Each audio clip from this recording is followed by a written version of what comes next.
여러분, 제 나이 66입니다. 2번 이혼했고요. 또다시 재혼했습니다. 외로워서요.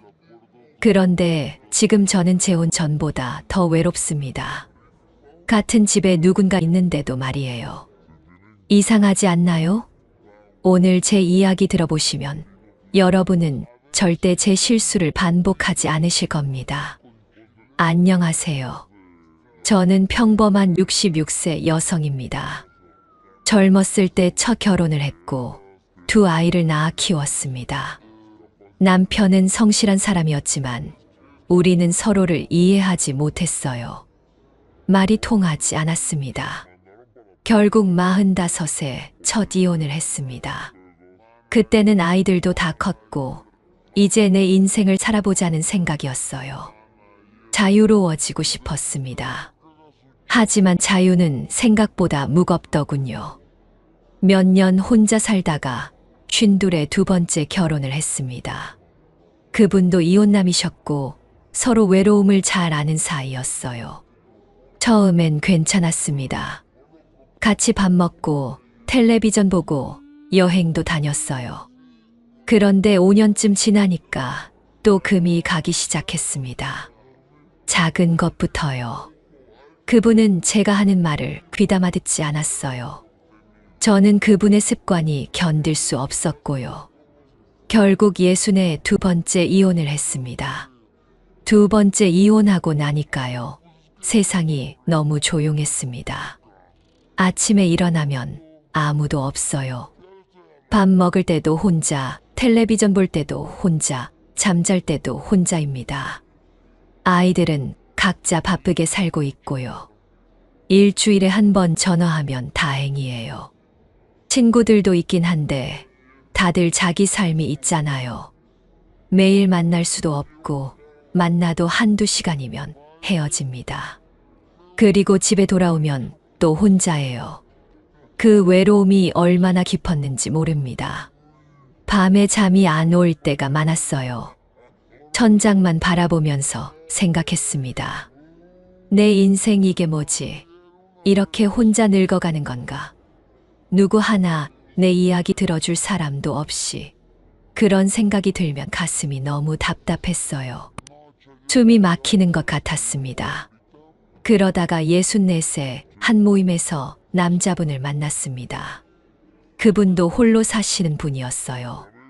나이는 저보다 2살 위였고요.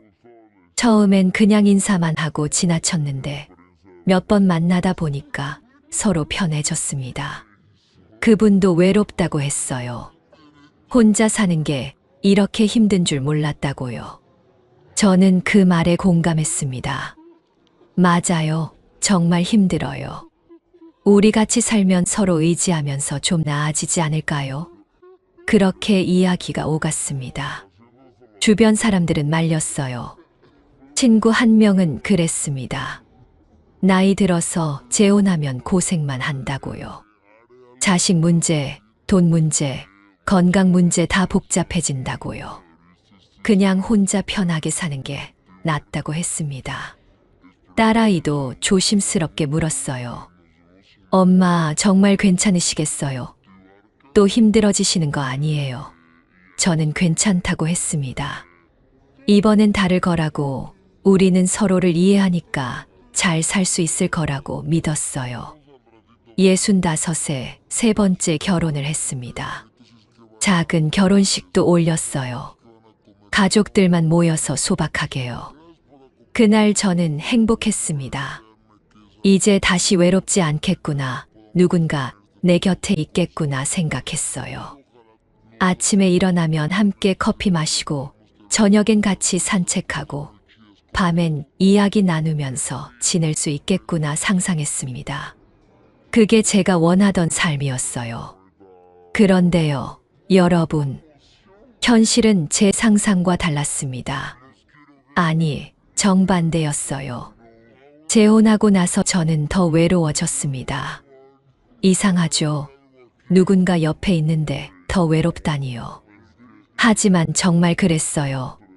같은 집에 살면서도 마음은 점점 멀어졌습니다. 말은 나누는데 대화는 안 됐어요. 함께 있는데 혼자인 것 같았습니다. 그 느낌이 얼마나 씁쓸한지 몰라요. 지금 이 영상을 보고 계신 여러분, 혹시 저처럼 외로워서 재혼을 고민하고 계신가요? 아니면 주변에 그런 분이 계신가요? 제 이야기를 끝까지 들어주세요. 구독 버튼 눌러주시고요. 좋아요도 꾹 눌러주시면 정말 감사하겠습니다. 댓글로 여러분의 생각도 들려주시고요. 이 영상이 도움되신다면 주변 분들께 공유도 부탁드립니다. 저는 제 실수를 통해서 여러분이 현명한 선택을 하시길 바라는 마음으로 이 이야기를 시작합니다. 재혼 후 저는 많은 것을 깨달았어요. 외로움은 누군가 옆에 있다고 해결되는 게 아니더라고요. 오히려 잘못된 선택은 외로움을 더 깊게 만들 수 있습니다. 저는 지금 그 깊은 외로움 속에 있어요. 그래서 이 이야기를 꼭 하고 싶었습니다. 재혼하고 처음 몇 달은 괜찮았어요. 아니, 괜찮은 척 했다는 게 맞을 겁니다. 새로운 시작이니까 서로 조심했거든요. 아침에 일어나면 인사하고 밥 차려주고 설거지도 같이 했어요. 겉으로 보면 평범한 부부였습니다. 그런데 마음속 깊은 곳에선 이미 뭔가 불편했어요. 말로 설명하기 어려운 그런 느낌이요. 그분은 아침형 인간이었어요. 새벽 5시면 일어나서 라디오를 크게 틀어놓고 체조를 했습니다. 저는 원래 7시쯤 일어나는 사람인데 매일 5시에 깨게 됐어요. 처음엔 참았습니다. 이 정도는 맞춰줄 수 있다고 생각했거든요. 근데 매일 그러니까 피곤이 쌓이더라고요. 잠을 제대로 못 자니까 낮에 머리도 아프고 짜증도 났어요. 말을 꺼냈습니다. 여보, 라디오 소리 좀 줄여주실 수 있을까요? 제가 아직 자고 있잖아요. 그분은 뭐라고 했는 줄 아세요? 나는 평생 이렇게 살았는데 지금 와서 바꾸라고요? 나도 내 방식대로 살 권리가 있어요. 그렇게 말했습니다. 저는 할 말을 잃었어요. 맞는 말이긴 한데 그럼 저는 어떡하라는 건가요? 제 잠은 중요하지 않은 건가요? 음식 취향도 달랐습니다. 저는 싱겁게 먹는 편인데 그분은 짜게 드셨어요. 김치도 엄청 짜게 담그시고 찌개도 소금을 많이 넣으셨죠. 제가 조금 싱겁게 해달라고 했더니 이게 원래 맛이라고 하시더라고요. 당신이 너무 싱겁게 먹는 거라고요. 결국 따로 반찬을 만들어 먹게 됐습니다. 같은 식탁에 앉아 있는데 먹는 음식이 달라요. 이게 부부인가 싶었어요. 돈 문제는 더 복잡했습니다. 재혼 전에 서로 재산은 따로 관리하기로 했어요. 생활비만 같이 쓰자고 약속했죠. 그런데 막상 같이 살아보니 애매한 게 너무 많았어요. 전기세는, 수도세는, 장 볼 때 누가 내요?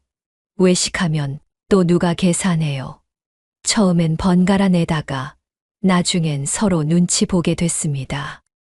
어느 날 마트에 같이 갔어요. 장을 보는데 그분이 자기가 먹을 과일만 고르시더라고요.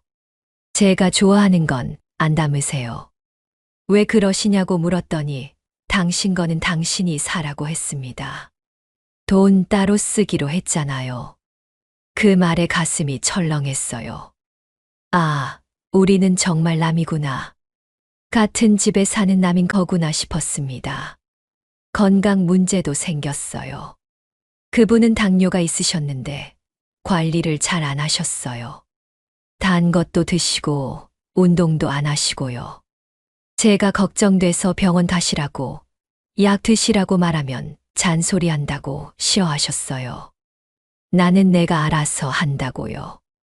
근데 쓰러지시면 결국 제가 돌봐야 하잖아요. 그게 두려웠습니다. 자식들 이야기는 더 조심스러웠어요. 저는 딸 둘이 있고 그분은 아들 하나가 있었습니다. 명절 때 어디서 보낼 건지부터 의견이 안 맞았어요. 저는 딸네 집에 가고 싶은데 그분은 아들네로 가자고 하셨죠. 결국 따로 갔습니다. 명절을 따로 보내는 부부요. 이게 맞나 싶었어요. 더 힘든 건 손주들 문제였습니다. 제 손주들이 집에 오면 그분은 불편해 하셨어요. 시끄럽다고, 집이 어질러진다고요. 반대로 그분 손주가 오면 저도 편하지 않았어요. 낯선 아이들이잖아요. 귀엽긴 한데 내 손주만큼 예쁘진 않았습니다. 이런 마음 가져선 안 되는 거 아는데 솔직히 그랬어요.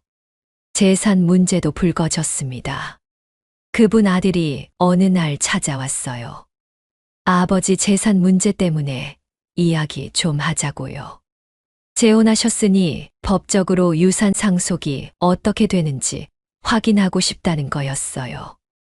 저를 앞에 두고 그런 이야기를 하더라고요.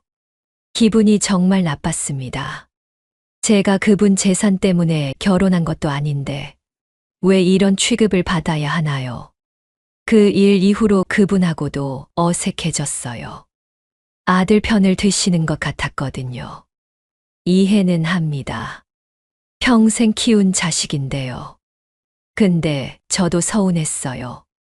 저를 조금이라도 감싸주실 수는 없나요? 우리가 부부 아닌가요? 밤에 같은 침대에 누워 있는데 등을 돌리고 계시는 그분을 보면서 생각했어요. 이게 뭐지? 내가 외로워서 재혼했는데 지금 더 외로운 것 같아요. 혼자 살 때는 그냥 혼자였어요. 외롭긴 했지만 기대도 안 했으니까 상처받을 일도 없었죠. 근데 지금은 옆에 사람이 있는데 외로워요. 이게 더 아픕니다. 어느 날 새벽에 깼는데 눈물이 나더라고요. 소리 없이 울었어요. 그분은 모르시죠. 코 골며 주무시고 계셨으니까요. 저는 천장을 보면서 생각했습니다. 내가 왜 이 길을 선택했을까? 혼자 있을 때가 나았던 것 같아요. 적어도 그땐 내 마음대로 살 수 있었잖아요. 친구한테 전화했어요. 재혼한 거 후회된다고, 혼자 살 때가 더 좋았던 것 같다고요. 친구가 그러더라고요. 내가 말했잖아. 나이 들어 재혼하면 안 된다고. 근데 이미 한 일인데 어떡하냐고요. 참고 살든지 아니면 또 헤어지든지 해야 한다고 했습니다. 저는 한숨만 나왔어요. 재혼 1년이 지났을 때 저는 확실히 알았습니다. 이건 제가 원하던 삶이 아니에요. 외로움을 달래려고 선택한 길인데 오히려 더 깊은 외로움 속으로 빠져들고 있었습니다. 그분도 마찬가지였을 거예요. 서로에게 실망하고 있었으니까요. 왜 이렇게 됐을까요? 재혼 전에는 서로 좋아했거든요. 만날 때마다 반가웠고 이야기도 잘 통했어요. 같이 있으면 편했습니다. 그래서 결혼하면 더 좋을 줄 알았어요. 매일 함께 있으면 더 행복할 거라고 믿었죠. 근데 착각이었습니다. 데이트할 때는 좋은 모습만 보여주잖아요. 서로 예쁘게 입고 나가고 맛있는 거 먹고 즐거운 이야기만 해요. 한두 시간 만나다 헤어지니까 피곤한 모습도 안 보이고요. 근데 결혼해서 같이 살면 전부 다 보입니다. 아침에 일어난 모습, 화장 안 한 얼굴, 기분 나쁠 때 하는 말투, 습관, 버릇 다 보여요. 그분은 식사 후에 트림을 크게 하셨어요. 처음엔 깜짝 놀랐죠. 데이트할 땐 한 번도 그런 적 없었거든요. 근데 집에선 매번 그러시더라고요. 제가 조심스럽게 말했어요. 여보, 그건 좀 불편해요. 그랬더니 화를 내시는 거예요. 집에서까지 참아야 하냐고. 나는 원래 이런 사람이라고요. 저는 더 이상 말 못했습니다. 저도 마찬가지였을 거예요. 제가 아침에 일어나면 기분이 안 좋아요. 말을 별로 안 하고 싶거든요. 근데 그분은 아침부터 말을 많이 하시는 분이었어요. 오늘 날씨가 어떻다, 뉴스에서 뭐 봤다, 계속 말을 거셨죠. 저는 대답하기 싫은데 대답 안 하면 또 삐지세요. 왜 말을 안 하냐고요. 매일 아침이 전쟁 같았습니다. 청소 방식도 달랐어요. 저는 매일 조금씩 치우는 스타일인데 그분은 한꺼번에 몰아서 하시는 분이었어요. 그러니까 평소엔 어질러져 있다가 어느 날 갑자기 대청소를 하시는 거죠. 저는 그게 답답했어요. 매일 조금씩 하면 편한데 왜 굳이 쌓아뒀다가 힘들게 하시나 싶었죠. 근데 그분 입장에선 제가 너무 신경질적으로 보였을 거예요. 텔레비전 채널도 맞지 않았어요. 저는 드라마 보는 걸 좋아하는데 그분은 뉴스만 보고 싶어 하셨어요.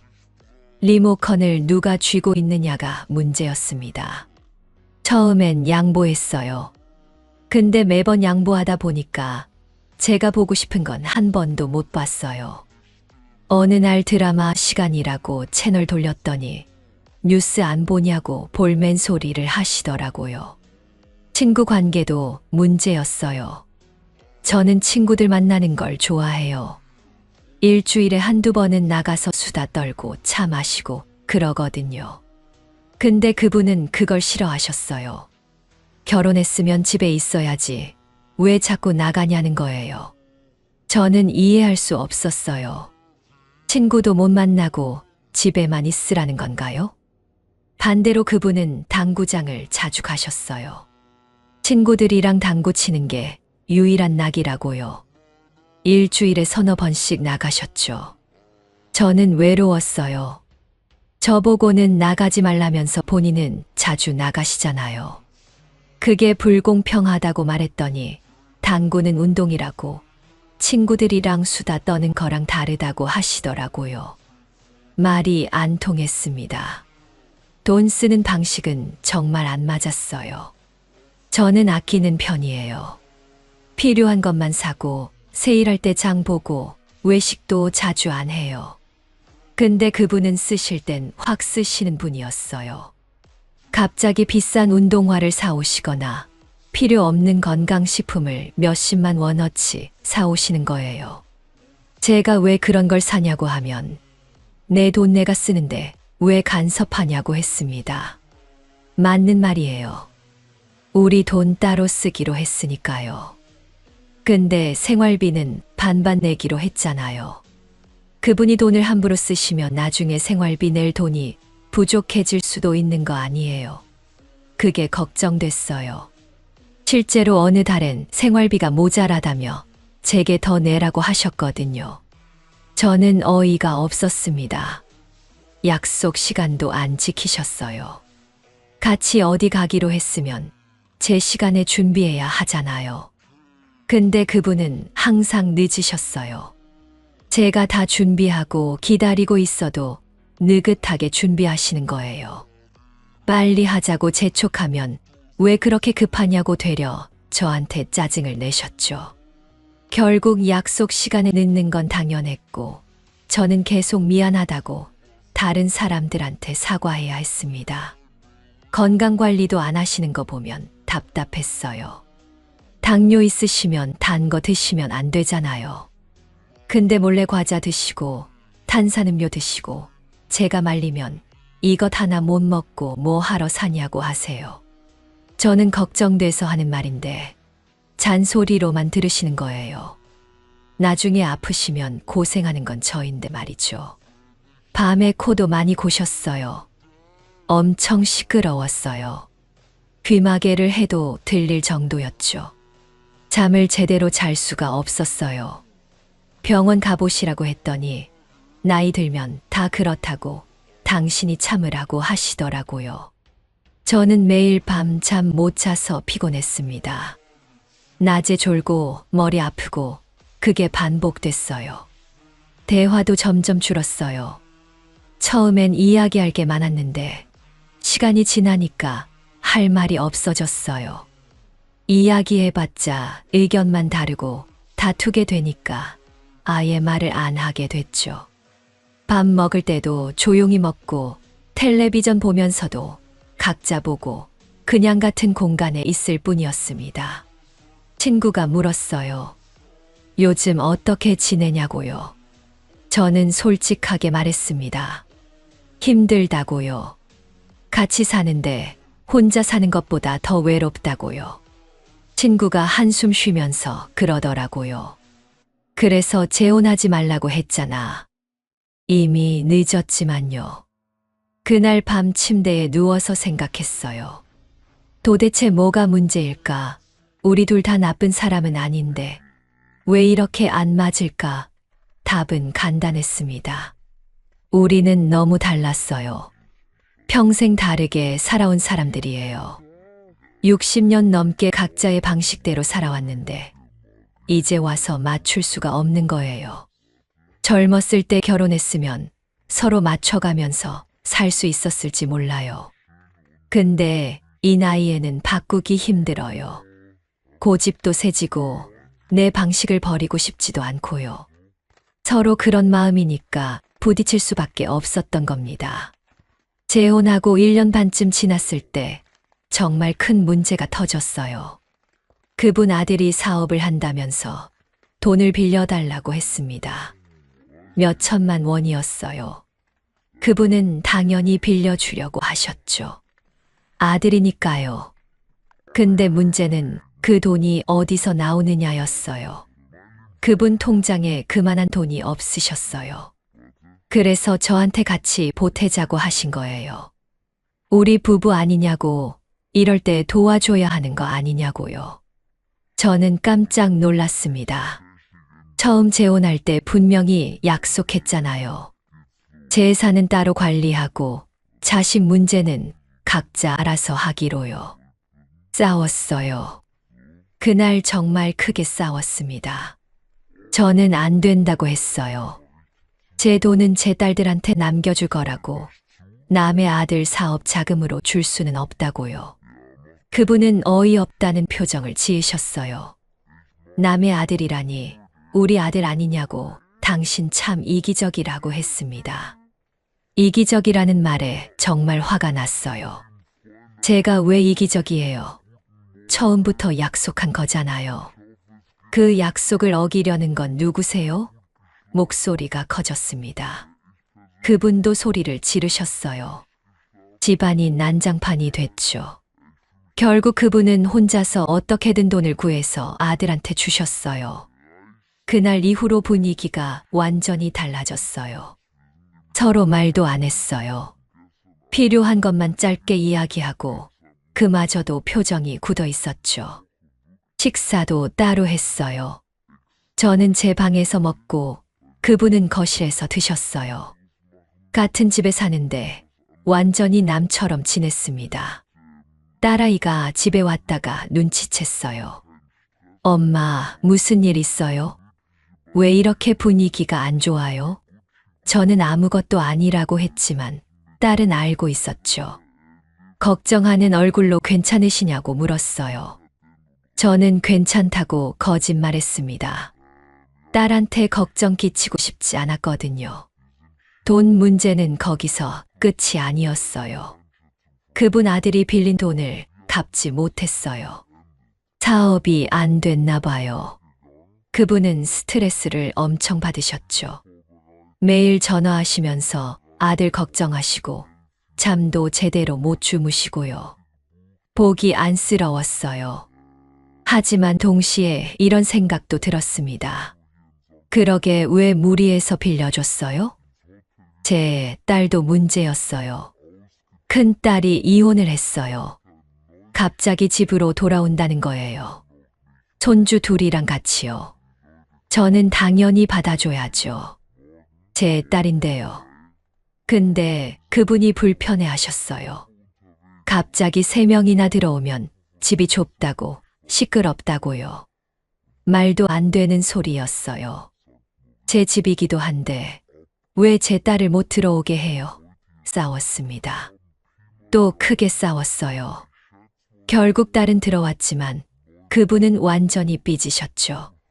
딸하고 손주들한테 인사도 제대로 안 하시고 방에만 계셨어요. 딸이 미안해했어요. 엄마, 제가 패 끼친 것 같아요. 저 때문에 사이 나빠지신 거 아니에요? 저는 아니라고 했지만 사실이었어요. 딸 때문에 더 나빠진 게 맞았어요.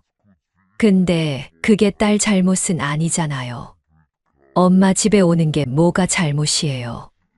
손주들은 천진난만했어요. 할머니 할머니 하면서 저한테 달라붙었죠. 너무 귀여웠어요. 그런데 그분은 시끄럽다고 인상을 쓰셨어요. 손주들이 텔레비전 보려고 하면 자기가 보던 채널 바꾸지 말라고 하셨고요. 아이들이 무서워했어요. 할아버지가 무섭다고 저한테 속삭이더라고요. 가슴이 아팠어요. 제 손주들인데, 우리 집인데 왜 눈치를 봐야 해요? 딸도 불편해하고 손주들도 불편해하고 저도 스트레스 받고요. 딸한테 미안했어요. 엄마가 재혼 안 했으면 편하게 있을 수 있었을 텐데요. 2달쯤 지나서 딸이 작은 집을 구해서 나갔어요. 제가 붙잡았죠. 여기 있어도 된다고. 엄마 집인데 왜 나가냐고요. 딸이 씁쓸하게 웃으면서 그러더라고요. 엄마, 여기는 이제 엄마 집만은 아니잖아요. 저 있으면 엄마만 힘들어요. 그 말에 눈물이 났습니다. 딸이 나간 날 밤 그분이 말씀하셨어요. 이제 좀 조용해지겠네요. 저는 아무 대답도 안 했어요. 대답하면 또 싸울 것 같았거든요. 그냥 방으로 들어가서 문을 닫았습니다. 혼자 울었어요. 제가 왜 이런 선택을 했을까요? 재혼만 안 했어도 딸이 편하게 있을 수 있었을 텐데요. 명절이 다가왔어요. 추석이었어요. 큰딸이 전화했습니다. 엄마, 추석에 어디서 지내세요? 저는 고민됐어요. 딸네 가고 싶은데 그분은 아들네 가고 싶어 하시거든요. 말을 꺼냈더니 역시나였어요. 나는 아들네 간다고 당신 혼자 가라고 하셨어요. 명절을 따로 보냈어요. 저는 딸네 집에서 지냈고 그분은 아들네 집에 가셨어요. 딸이 물었어요. 엄마, 왜 따로 지내세요? 부부인데요. 저는 뭐라고 대답해야 할지 몰랐어요. 그냥 각자 자식들 만나는 게 편하다고 둘러댔죠. 딸은 더 이상 묻지 않았지만 걱정하는 눈빛이었어요. 명절 끝나고 집에 돌아왔는데 서로 어땠냐는 인사도 안 했어요. 그냥 각자 짐 풀고 각자 저녁 먹고 각자 방에 들어갔습니다. 이게 부부 생활인가 싶었어요. 완전히 남이었어요. 아니, 남보다 못했어요. 남이면 최소한 예의라도 지키는데 우리는 그것도 없었으니까요. 친구가 또 전화했어요. 요즘 어떠냐고요. 저는 더 이상 괜찮은 척할 수가 없었어요. 솔직하게 말했습니다. 정말 힘들다고, 매일이 전쟁 같다고, 후회된다고요. 친구가 그러더라고요. 그럼 헤어지지, 그러냐고요. 저는 대답 못했어요. 헤어지는 것도 쉽지 않았거든요. 또 이혼하면 사람들이 뭐라고 할까요? 3번째 이혼이에요. 나이 66에 3번 이혼한 여자라니 창피했어요. 딸들한테도 미안하고요. 또 엄마 이혼한다고 하면 얼마나 실망할까요? 경제적인 것도 걱정됐어요. 혼자 살면 생활비가 더 들잖아요. 그래서 참았어요. 그냥 이렇게 사는 거죠. 같은 집에 살지만 각자 사는 거예요. 말도 안 하고 관심도 안 주고 그냥 룸메이트처럼요. 아니, 룸메이트도 서로 인사는 하는데 우리는 그것도 안 했으니 룸메이트보다 못한 사이였습니다. 어느 날 거울을 봤어요. 제 얼굴이 정말 늙어 보였어요. 주름도 깊어지고 표정도 어두워 보이고요. 재혼 전보다 훨씬 더 늙은 것 같았어요. 스트레스 때문이겠죠. 매일 불편하고, 매일 참고, 매일 신경 쓰니까요. 건강도 나빠졌어요. 소화도 안 되고, 잠도 못 자고, 두통도 자주 생기고요. 병원 가니까 스트레스성이래요. 마음 편하게 가지라고, 걱정 줄이라고 하더라고요. 말은 쉽죠. 어떻게 마음을 편하게 가져요? 집에 가면 불편한 사람이 있는데요. 재혼 2년째 되던 어느 날이었어요. 새벽에 깼는데 그분이 옆에서 자고 계셨어요. 코 고는 소리가 들렸죠. 저는 천장을 보면서 깨달았습니다. 나는 지금 정말 외롭구나. 혼자 살 때보다 훨씬 더 외롭구나. 이상하잖아요. 사람이 바로 옆에 있는데 외롭다니요. 근데 정말 그랬어요. 혼자 살 때는 그냥 물리적으로 혼자였어요. 집에 나 말고 아무도 없으니까 당연히 외로운 거죠. 근데 지금은 사람이 있는데도 외로워요. 말을 걸어도 대답이 없고, 마음을 나눠도 공감이 없고, 함께 있어도 각자예요. 아침에 일어나서 밥을 먹어요. 같은 식탁에 앉아 있지만 대화는 없어요. 그냥 숟가락 소리, 그릇 부딪히는 소리만 들려요. 밥 먹고 나면 두고는 거실 소파에 앉아서 신문 보시고, 저는 설거지하고 방으로 들어가요.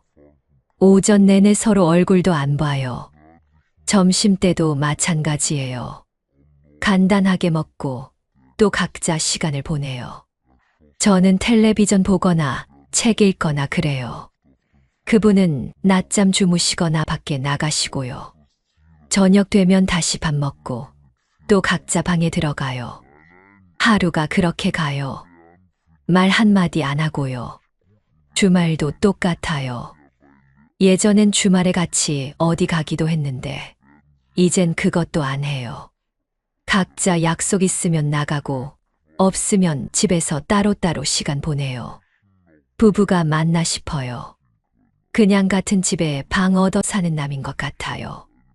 명절도 지났어요. 또 따로 보냈죠. 이젠 딸도 묻지 않아요. 엄마는 엄마대로, 그분은 그분대로 가는 게 당연해졌어요.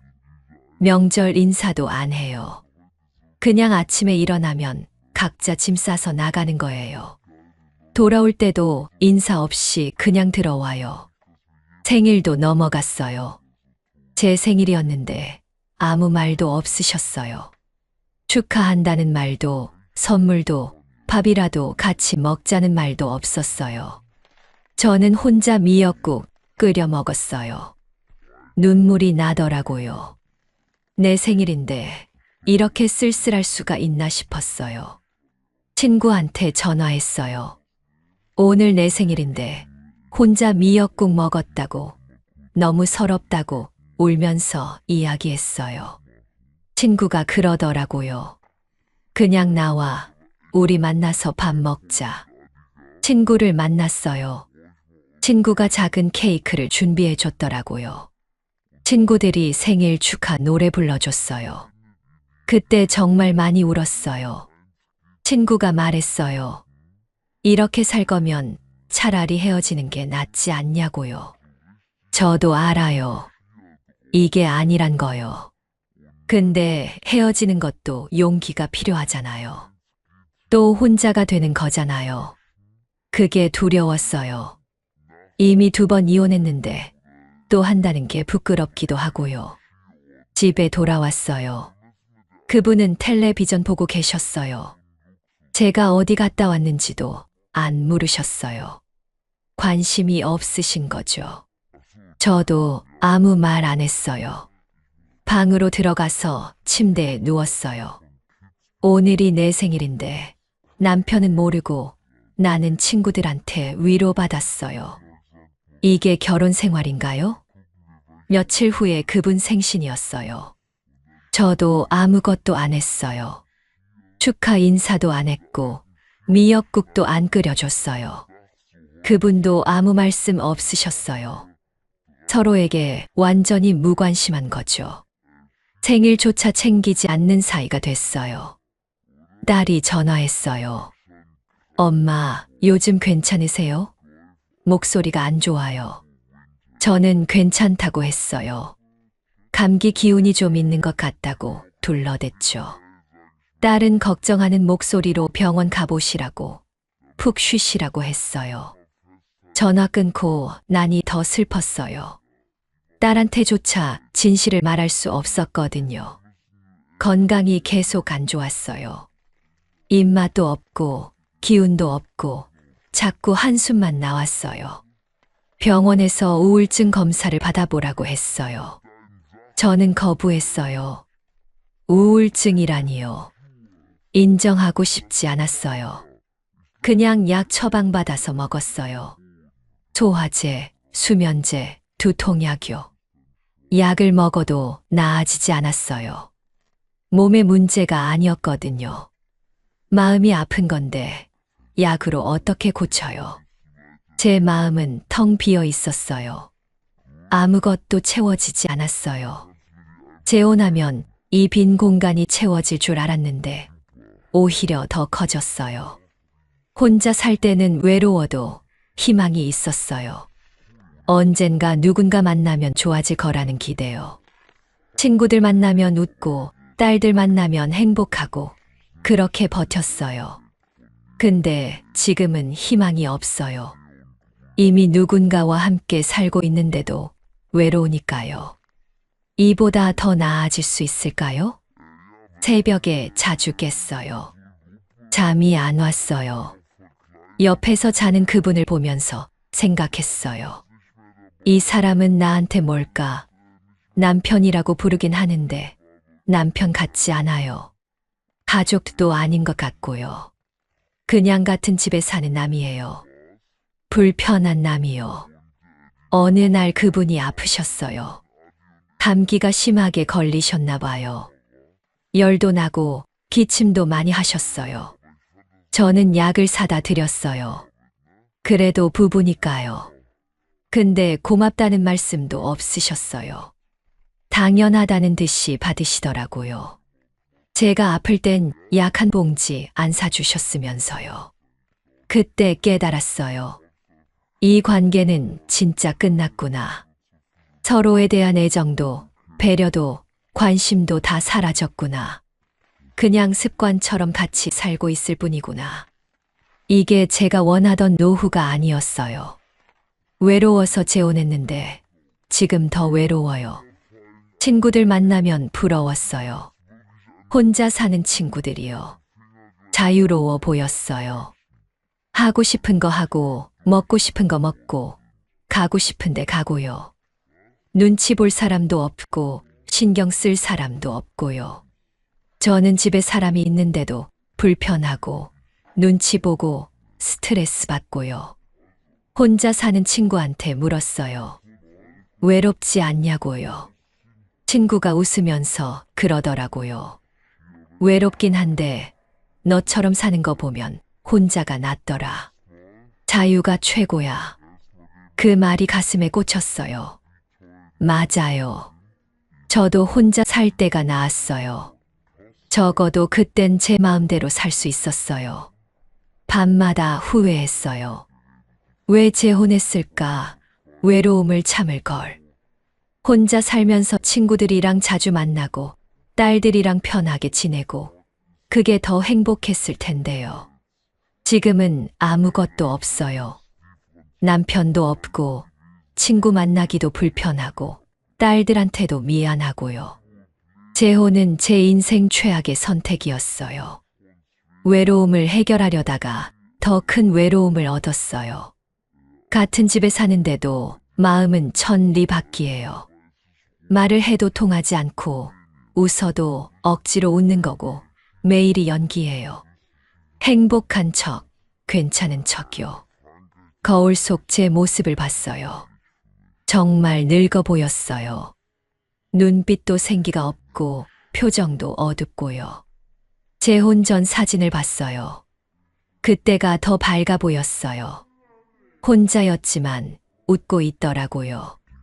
지금은 사람이 옆에 있는데 웃질 못해요. 아이러니했습니다. 왜 재혼이 답이 아니었을까요? 지금 와서 생각해보면 너무 명확해요. 외로움은 누군가 옆에 있다고 해결되는 게 아니었어요. 외로움은 마음의 문제예요. 내 마음이 채워지지 않으면 누가 옆에 있든 소용없어요. 저는 착각했어요. 혼자 있으니까 외롭다고 생각했거든요. 그래서 누군가와 함께 있으면 외롭지 않을 거라고 믿었어요. 근데 아니었어요. 함께 있어도 마음이 안 맞으면 더 외로워요. 서로 다른 생각, 다른 습관, 다른 가치관을 가진 사람과 억지로 맞춰 살려니까 스트레스만 쌓였어요. 나이 들어서 재혼하는 건 정말 어려워요. 젊을 때는 서로 맞춰가면서 살 수 있어요. 아직 성격도 유연하고 변할 수 있는 나이니까요. 근데 60 넘어서는 이미 굳어졌어요. 60년 넘게 내 방식대로 살아온 사람이에요. 지금 와서 바꾸기 힘들어요. 상대방도 마찬가지예요. 그분도 60년 넘게 당신 방식대로 사셨어요. 그 습관, 그 생각, 그 가치관을 지금 바꿀 수 없는 거예요. 서로 바꿀 수 없으니까 계속 부딪혀요. 작은 것부터 큰 것까지 전부 다요. 자식 문제도 정말 큰 걸림돌이에요. 내 자식은 예쁜데 상대방 자식은 남이에요. 아무리 가족이 됐다고 해도 평생 키운 내 자식만큼 예쁠 수가 없어요. 그러니까 자식 문제로 싸우게 돼요. 내 자식 편들고 상대방은 자기 자식 편들고요. 손주들도 마찬가지예요. 내 손주는 천사 같은데 상대방 손주는 시끄럽고 귀찮아요. 이런 마음 가지면 안 되는 거 아는데 솔직히 그래요. 혈육이랑 남은 달라요. 아무리 가족이라고 해도 피는 못 속여요. 재산 문제는 더 복잡해요. 처음엔 따로 관리하자고 약속해도 살다 보면 얽히게 돼요. 생활비는 같이 써야 하고 집 유지비도 나가고 병원비도 나가고요. 그럼 돈 이야기가 나올 수밖에 없어요. 누가 더 냈네, 덜 냈네, 그런 이야기요. 나중에 유산 문제도 생각해야 해요. 법적으로는 배우자가 상속권이 있어요. 재혼했으면 당연히 그렇게 되죠. 근데 자식들 입장에선 억울해요. 갑자기 나타난 사람한테 왜 우리 아버지, 우리 어머니 재산이 가야 하냐는 거예요. 그래서 자식들이 반대하고 갈등이 생겨요. 건강 문제도 무시할 수 없어요. 나이 들면 아프잖아요. 당뇨, 고혈압, 관절염, 뭐든지 하나씩은 있어요. 아프면 누가 돌봐야 해요. 재혼한 배우자가 돌봐줘야 하는 거예요. 근데 정이 없는 사람을 돌보는 게 쉬울까요? 힘들어요. 저도 그분이 아프실 때 돌봐드리긴 했는데 마음에서 우러나서가 아니었어요. 의무감이었어요. 해야 하니까 한 거죠. 사랑으로 하는 게 아니니까 힘들더라고요. 상대방도 느껴요. 마지못해 해주는 거 알아요. 그러니까 서로 고마운 마음도 안 생기고요. 나중에 더 아프면 어떡하죠?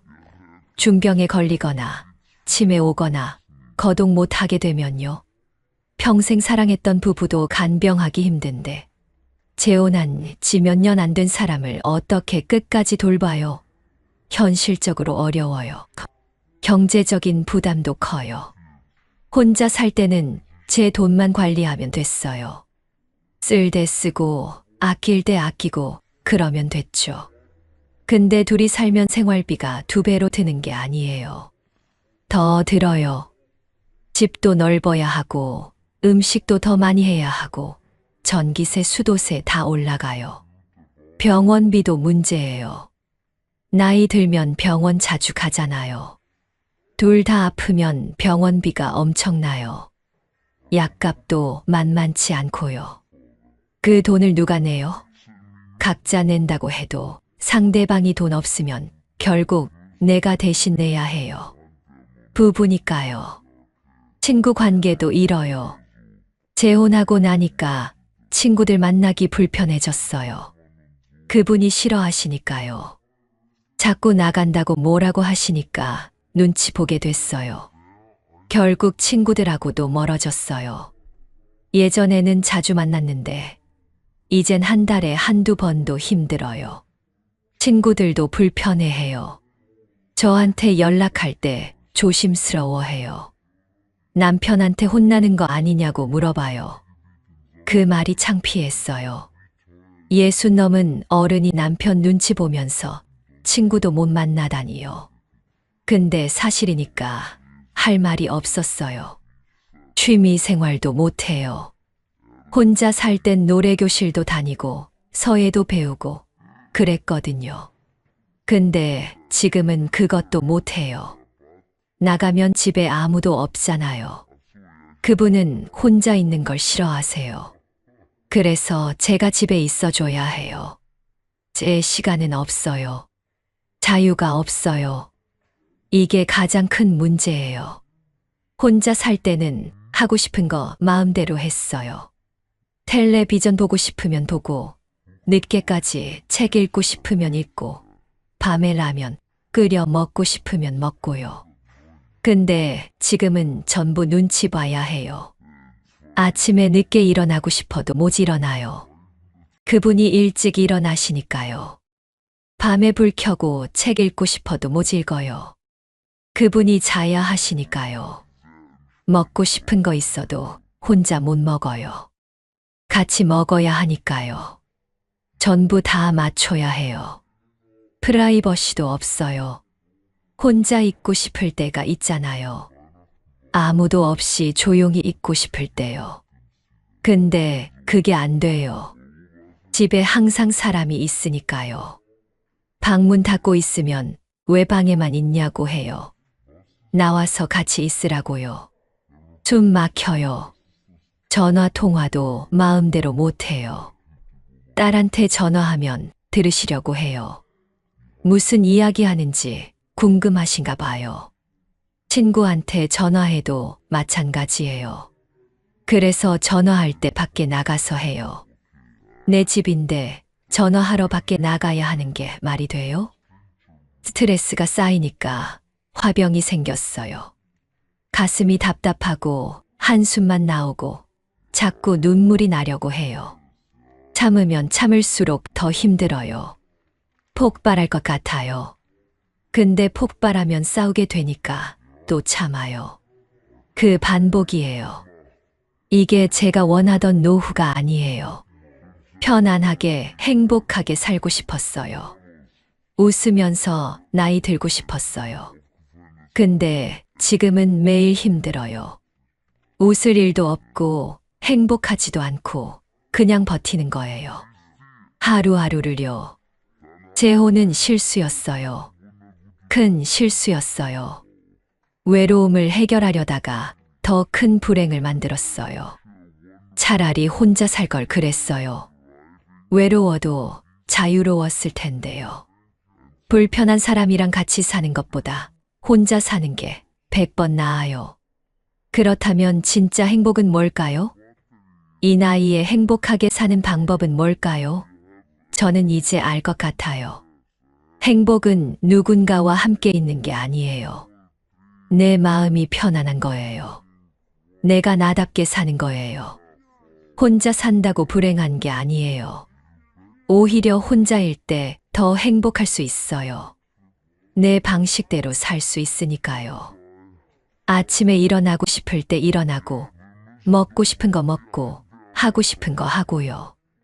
누구 눈치도 안 보고 누구한테 맞출 필요도 없어요. 외로움은 어떻게 해결해요? 다른 방법이 있어요. 친구들을 자주 만나는 거예요. 일주일에 한두 번씩 친구들이랑 밥 먹고 차 마시고 수다 떨면 돼요. 그게 훨씬 좋아요. 불편한 사람이랑 매일 같이 있는 것보다요. 딸들도 자주 만나면 돼요. 손주들도 보고요. 제 집이니까 편하게 놀러 오라고 하면 돼요. 재혼한 남편 눈치 안 보고 자유롭게 왔다 갔다 하면 되는 거예요.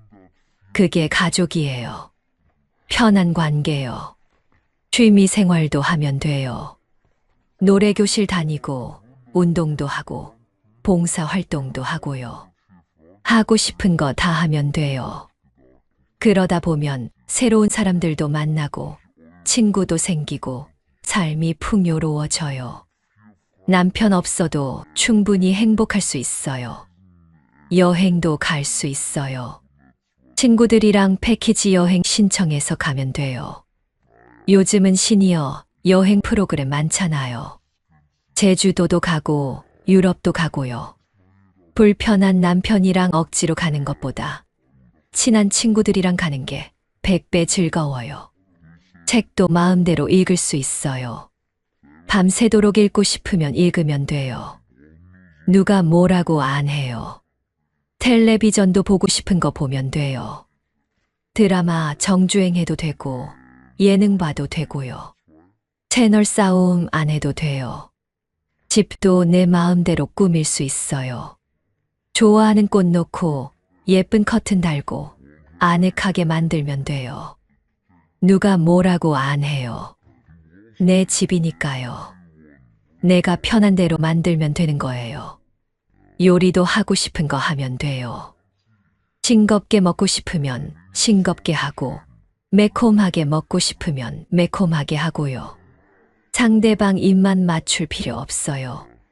내 입맛대로 하면 돼요. 혼자 먹어도 맛있어요. 돈도 자유롭게 쓸 수 있어요. 쓸 때 쓰고, 아낄 때 아끼고, 내 맘대로요. 누가 뭐라고 안 해요. 손주들한테 용돈 주고 싶으면 주면 되고, 친구들이랑 밥 먹고 싶으면 먹으면 되고요. 눈치 안 봐도 돼요. 건강 관리도 더 잘할 수 있어요. 병원 갈 시간도 내 맘대로 정하고, 운동도 하고 싶을 때 하고요.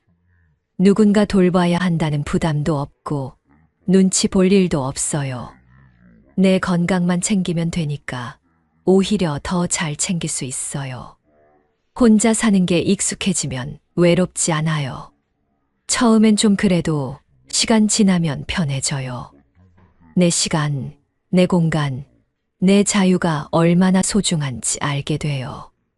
그게 진짜 행복이더라고요. 저는 결심했어요. 이 재혼 생활을 정리하기로요. 늦었지만 용기 내기로 했어요. 세 번째 이혼이에요. 창피하죠. 근데 이렇게 불행하게 사는 것보다는 나아요. 제 남은 인생을 위해서요. 그분한테 말했어요. 우리 헤어지는 게 서로한테 좋을 것 같다고요. 놀랍게도 그분도 같은 생각이셨대요. 본인도 힘들었다고, 이게 아닌 것 같다고요. 서로 솔직하게 이야기하니까 오히려 편했어요. 이혼 절차를 밟고 있어요. 재산 정리하고, 짐 정리하고요. 생각보다 간단해요. 원래 재산 따로였으니까요. 몇 년 산 게 전부지만 정리하는 건 빨라요. 정이 없으니까요. 딸들한테 말했어요. 엄마, 또 이혼한다고요. 딸들이 뭐라고 했는지 아세요? 잘하셨대요. 엄마가 불행한 거 보는 게 더 힘들었다고요. 혼자 사셔도 되니까 편하게 사시라고요.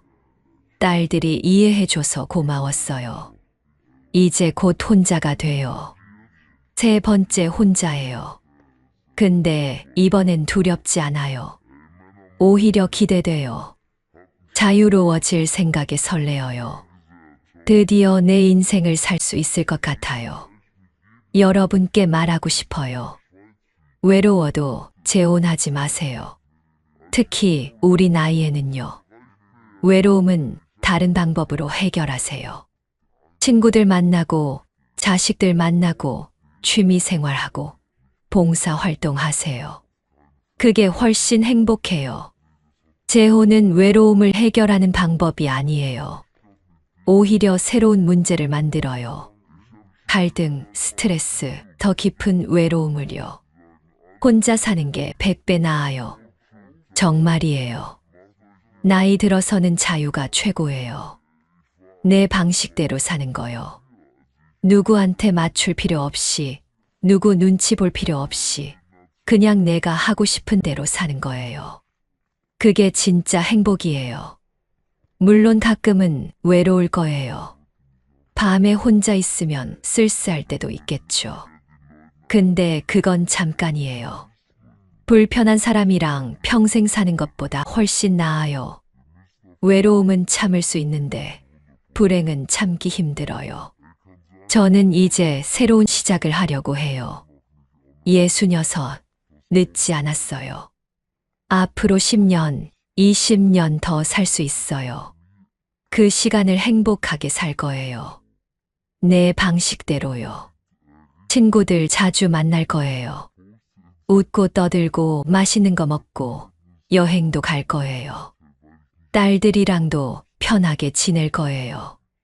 손주들 봐주고 같이 밥 먹고 행복한 시간 보낼 거예요. 새로운 취미도 찾을 거예요. 그림 배워볼까 생각 중이에요. 수채화요. 예전부터 하고 싶었거든요. 이제 할 수 있어요. 시간도 있고 자유도 있으니까요. 봉사 활동도 해볼 거예요. 복지관에서 식사 봉사 같은 거요. 남을 돕는 게 보람 있을 것 같아요. 새로운 사람들도 만나고 의미 있는 일도 하고요. 제 집을 예쁘게 꾸밀 거예요. 꽃도 많이 키우고 아늑하게 만들 거예요. 내가 편안한 공간이요. 친구들 초대해서 차 마시고 이야기 나누고 그런 집이요. 책도 많이 읽을 거예요. 밤새워 읽고 싶은 책들이 쌓여 있어요. 이제 마음껏 읽을 수 있어요. 누가 뭐라고 안 해요. 불 켜놓고 새벽까지 읽어도 돼요. 건강도 잘 챙길 거예요. 운동도 하고 건강검진도 받고요. 나를 위해서요. 오래오래 건강하게 살고 싶어요. 내 힘으로, 내 다리로 내가 하고 싶은 거 하면서요. 여러분, 제 이야기 들으셨죠? 재혼이 답이 아니에요. 외로움은 혼자 있어서 생기는 게 아니에요.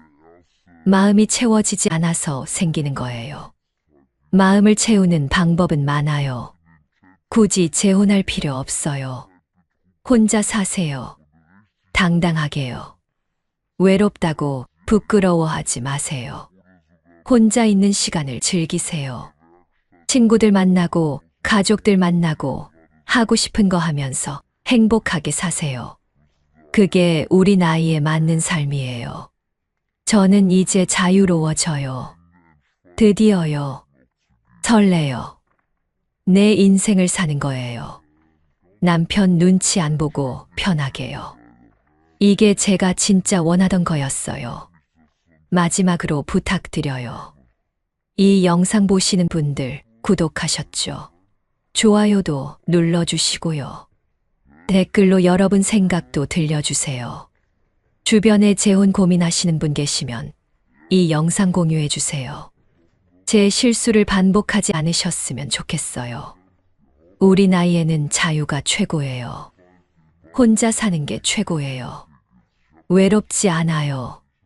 오히려 행복해요. 저를 믿으세요. 저는 경험했으니까요. 재혼의 쓴맛을요. 이제 저는 새로운 인생을 시작해요. 행복한 인생을요. 여러분도 행복하세요. 혼자여도 함께여도 진짜 행복을 찾으시길 바래요. 감사합니다. 오늘 병원에서 의사 선생님이 제게 말했습니다. 어르신 위암 3기입니다. 빨리 치료 시작하셔야 합니다. 그 순간 제 머릿속이 하얘졌습니다. 그런데 더 충격적인 건 그 다음이었습니다. 자녀들이 모여서 제게 말했습니다. 아버지, 이제 78이시잖아요. 치료비도 많이 들고 편하게 계시는 게 어떨까요? 안녕하세요. 저는 올해 78살 박영철입니다. 인천 부평구에 혼자 삽니다. 아내는 3년 전에 당뇨 합병증으로 세상을 떠났고 자녀는 셋입니다. 장남은 서울에서 회사를 다니고 차남은 수원에서 장사를 하고 막내딸은 부산에 시집 갔습니다. 저는 평생 공장에서 일하며 자식들 뒷바라지했습니다. 이 이야기가 여러분께 도움이 된다면 구독 버튼을 눌러주세요. 좋아요도 부탁드립니다. 댓글로 여러분의 경험도 나눠주시면 감사하겠습니다. 혹시 비슷한 고민을 하고 계신 분이 있다면 이 영상을 꼭 공유해 주세요. 생명은 소중합니다. 나이와 상관없이요. 한 달 전 건강검진을 받았습니다. 국민건강보험공단에서 2년에 한 번씩 무료로 해주는 검진이었습니다. 저는 매번 받았습니다. 건강관리를 열심히 하는 편이었거든요. 담배도 안 피우고 술도 거의 안 마십니다. 그런데 이번 검진 결과가 이상했습니다. 일주일 후 병원에서 연락이 왔습니다. 어르신, 위 내시경 결과가 좋지 않습니다. 정밀 검사 받으러 오세요. 저는 가슴이 철렁했습니다. 하지만 괜찮을 거라고 생각했습니다. 제 평생 큰 병 없이 살아왔으니까요. 대학병원에 갔습니다. 조직검사, CT, MRI, 여러 검사를 받았습니다. 일주일 후 결과를 듣는 날이었습니다. 의사 선생님 표정이 심각했습니다. 어르신, 위암입니다. 3기고요. 림프절까지 전이됐습니다. 제 머리가 멍해졌습니다. 암이요? 저한테요. 선생님, 그럼 어떻게 해야 하나요? 떨리는 목소리로 물었습니다. 수술하고 항암 치료 받으셔야 합니다. 시간이 중요합니다. 빨리 시작할수록 좋습니다. 얼마나 걸리나요? 제가 물었습니다. 수술 후 회복 포함해서 6개월 정도 보셔야 합니다. 항암은 그 이후 상태 보고 결정합니다. 의사의 설명을 듣는데 눈앞이 캄캄했습니다. 치료비는 얼마나 드나요? 현실적인 질문을 했습니다. 수술비만 2천만 원 정도입니다. 항암 치료는 횟수에 따라 다른데 보통 1천만 원에서 2천만 원 정도 더 듭니다. 다만 중증질환 산정 특례 신청하시면 본인 부담이 5%로 줄어듭니다. 산정 특례요. 처음 듣는 말이었습니다. 그럼 제가 실제로 내는 돈은요? 대략 200만 원에서 300만 원 정도입니다. 그나마 다행이었습니다. 제 예금 통장에 500만 원 정도 있었으니까요. 병원을 나와 장남한테 전화했습니다. 준호야, 아빠가 할 말이 있어. 네, 아버지. 무슨 일이세요? 병원에서 위암이래.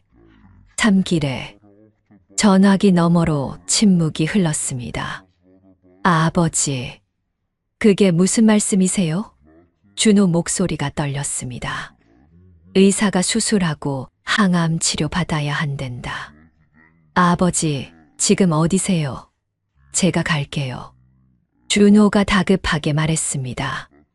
다음 날 세 자녀가 모두 모였습니다. 제 작은 원룸에 셋이 모여 앉았습니다. 저는 병원 진단서와 치료 계획서를 보여줬습니다. 아이들은 서류를 돌려보며 침묵했습니다. 아버지, 치료비는 어떻게 하실 거예요? 둘째 준수가 물었습니다. 의사가 중증질환 산정 특례라는 거 신청하면 300만 원 정도면 된댄다. 아빠 통장에 500만 원 있어. 충분해. 저는 자신 있게 말했습니다. 그런데 아이들 표정이 어두웠습니다. 아버지, 그게 다가 아니에요. 항암 치료도 해야 하고 그 기간 동안 생활비도 필요하고 간병비도 들어요. 적어도 1,000만 원은 있어야 해요.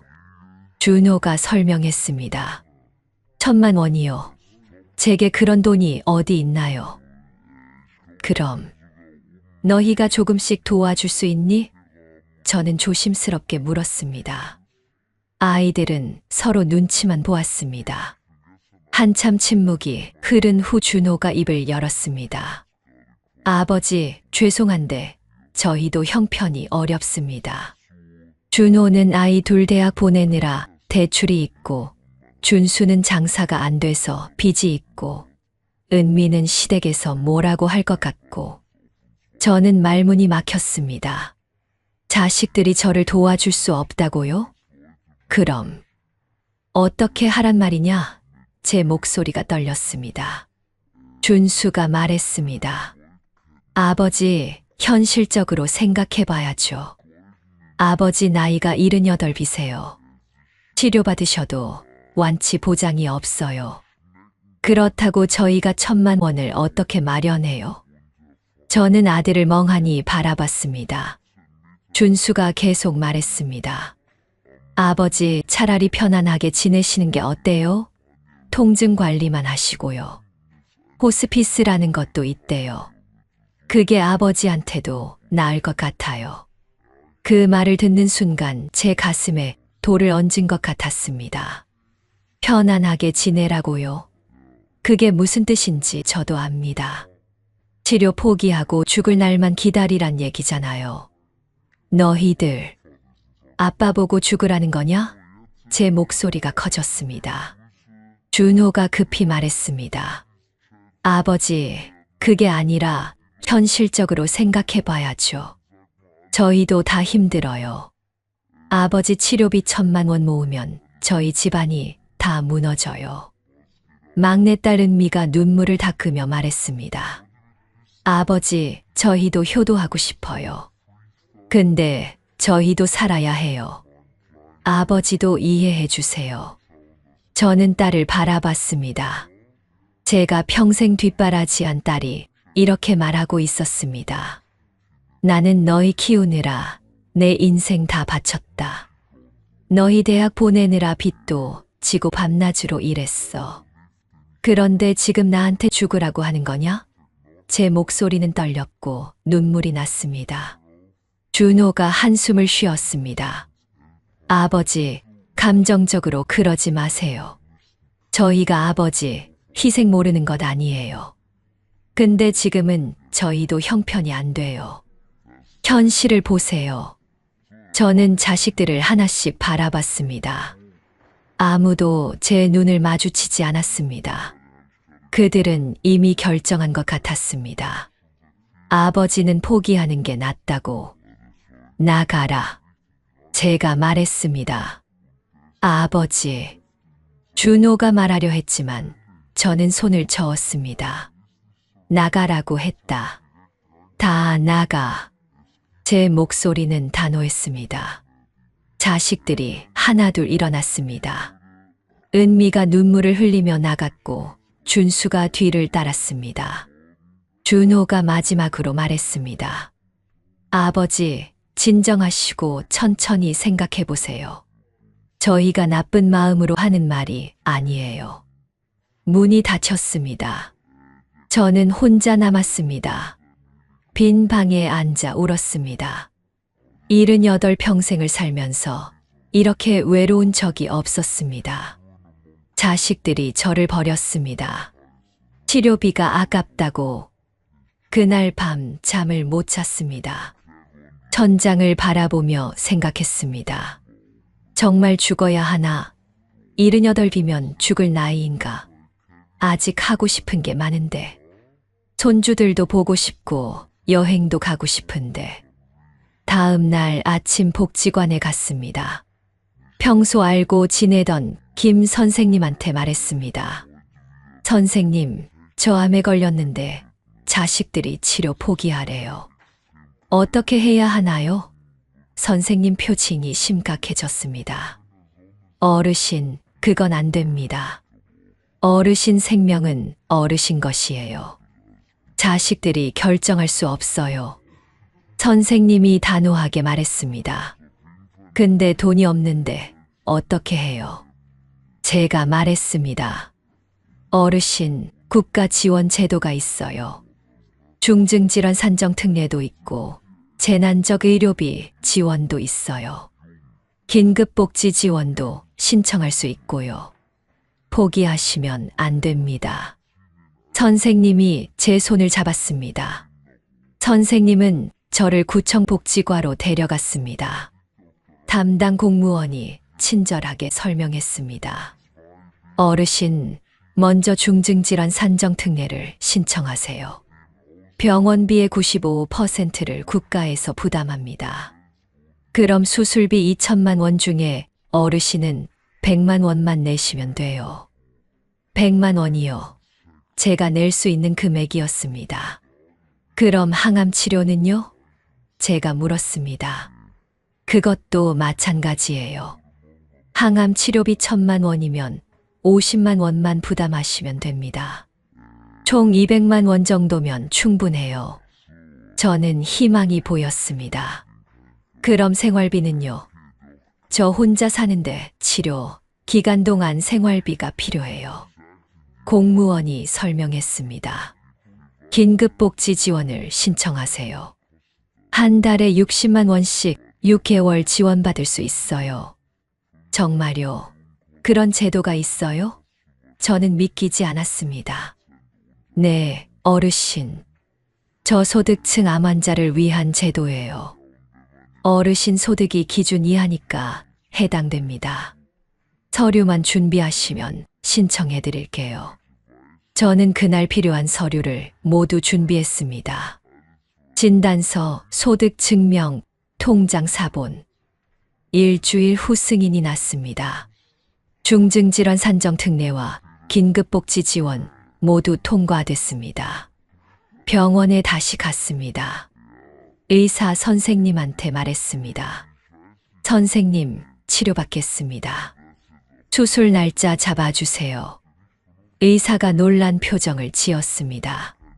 어르신, 좋은 결정하셨어요. 어르신 나이에도 충분히 치료 가능합니다.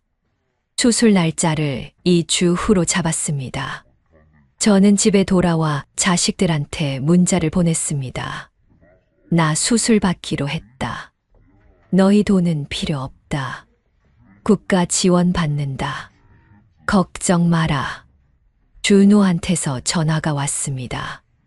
아버지 정말 수술하시려고요? 그래, 나는 아직 죽고 싶지 않다. 살고 싶다. 제 목소리는 확고했습니다. 아버지, 혼자 어떻게 하세요? 준호가 걱정스럽게 물었습니다. 복지관에서 도와준다. 간병인도 구해준대. 너희 신경 쓰지 마라. 저는 단호하게 말하고 전화를 끊었습니다. 저는 혼자서도 할 수 있다는 걸 증명하고 싶었습니다. 수술 전날 복지관 선생님이 병원에 와주셨습니다. 어르신, 괜찮으세요? 네, 선생님. 선생님 덕분에 살 수 있게 됐어요. 저는 감사 인사를 했습니다. 수술은 6시간 걸렸습니다. 전신 마취를 하고 눈을 떴을 때는 중환자실이었습니다. 온몸에 튜브가 꽂혀 있었습니다. 아팠습니다. 숨 쉬는 것도 힘들었습니다. 하지만 살아 있었습니다. 3일 후 일반 병실로 옮겼습니다. 복지관에서 연결해준 간병인 아주머니가 왔습니다. 어르신, 제가 도와드릴게요. 걱정 마세요. 친절한 목소리였습니다. 일주일 후 의사가 왔습니다. 어르신, 수술 잘 됐어요. 암 조직 다 제거했습니다. 이제 회복만 하시면 돼요. 그 말을 듣고 눈물이 났습니다. 저는 해냈습니다. 한 달 후 퇴원했습니다. 집으로 돌아왔습니다. 몸은 약했지만 마음은 강했습니다. 저는 살아남았습니다. 자식들 도움 없이 혼자 힘으로. 퇴원하고 2주 후 준호가 집에 왔습니다.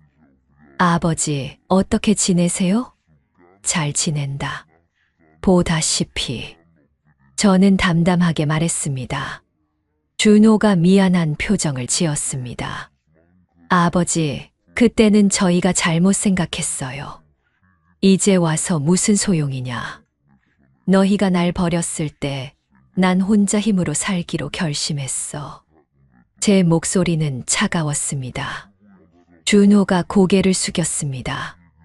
아버지, 죄송해요. 미안하다고 다냐. 난 그때 너희한테 죽었다. 이제 나는 내 인생을 산다. 너희 눈치 안 보고. 저는 단호하게 말했습니다. 준호는 더 이상 말하지 못하고 돌아갔습니다. 저는 복지관 프로그램에 적극적으로 참여했습니다. 암 환자 자조 모임이 있었습니다. 저와 비슷한 분들이 모여서 서로 경험을 나눴습니다. 그분들도 가족 문제로 고민이 많았습니다. 한 할머니가 말했습니다. 저도 자식들이 치료비 아깝다고 했어요. 근데 제가 국가 지원받고 치료했더니 이제는 연락도 잘해요. 살아있으니까 부담 안 되나 봐요. 또 다른 할아버지가 말했습니다. 저는 아예 자식들한테 연락 안 해요. 제 건강은 제가 책임집니다. 국가 지원 제도 정말 고마워요. 저는 깨달았습니다. 제가 혼자가 아니라는 것을요. 많은 노인들이 비슷한 상황에 있었습니다. 우리는 서로를 위로하고 격려했습니다. 석 달 후 항암 치료를 시작했습니다. 일주일에 한 번씩 병원에 가서 주사를 맞았습니다. 부작용이 심했습니다. 구토, 탈모, 무기력. 하지만 참았습니다. 살기 위해서였습니다. 항암 치료 중에도 복지관 모임은 빠지지 않았습니다. 그곳이 제 힘의 원천이었습니다. 같은 아픔을 겪는 사람들과 함께하니 덜 외로웠습니다. 6번의 항암 치료를 마쳤습니다. 의사가 말했습니다. 어르신, 경과가 아주 좋습니다. 암 수치가 정상이에요. 완치 판정까지는 5년 더 지켜봐야 하지만 지금은 건강하십니다. 완치 가능성이라니. 저는 울었습니다. 기쁨의 눈물이었습니다. 제가 해냈습니다. 78배 나이에 암을 이겨냈습니다. 치료가 끝나고 저는 새로운 삶을 시작했습니다. 매일 아침 산책을 했습니다. 건강한 음식을 먹었습니다. 복지관 활동에 더 적극적으로 참여했습니다. 그리고 저는 결심했습니다. 제 경험을 다른 분들과 나누기로요. 저처럼 가족한테 버림받고 치료 포기하려는 노인들을 돕고 싶었습니다. 복지관 선생님한테 말했습니다. 선생님, 제가 다른 암 환자 어르신들을 도울 수 있을까요? 선생님이 환하게 웃었습니다. 어르신, 정말 좋은 생각이에요. 어르신 경험이 많은 분들께 희망이 될 거예요. 저는 암 환자 동료 지원 활동가가 됐습니다. 새로 암 진단받은 어르신들을 만나 제 이야기를 나눴습니다. 국가 지원 제도를 안내하고 치료를 포기하지 말라고 격려했습니다. 어느 날 75세 최영수 할아버지를 만났습니다. 할아버지는 폐암 진단을 받았는데 자식들이 치료비가 부담된다며 호스피스를 권했다고 했습니다. 제 경우와 똑같았습니다. 할아버지, 포기하시면 안 됩니다. 국가 지원 제도가 있어요. 저도 받았어요. 저는 할아버지한테 중증질환 산정 특례와 긴급복지 지원을 설명했습니다. 할아버지 눈에 희망이 보였습니다. 정말요? 그럼 저도 치료받을 수 있나요? 물론이죠. 제가 도와드릴게요. 서류 준비부터 신청까지 함께 할게요. 저는 할아버지를 구청으로 데려갔습니다. 2주 후 할아버지도 지원이 승인됐습니다. 할아버지가 제 손을 꼭 잡았습니다. 선생님, 고맙습니다. 선생님 아니었으면 저 죽을 뻔했어요. 아니에요, 할아버지. 우리 함께 이겨냅시다. 그렇게 저는 10여 명의 어르신을 도왔습니다. 모두 가족한테 치료, 포기 권유를 받았던 분들이었습니다. 저는 그분들한테 희망을 주었습니다. 나이가 들어도 치료받을 권리가 있다고. 활동하면서 저는 깨달았습니다.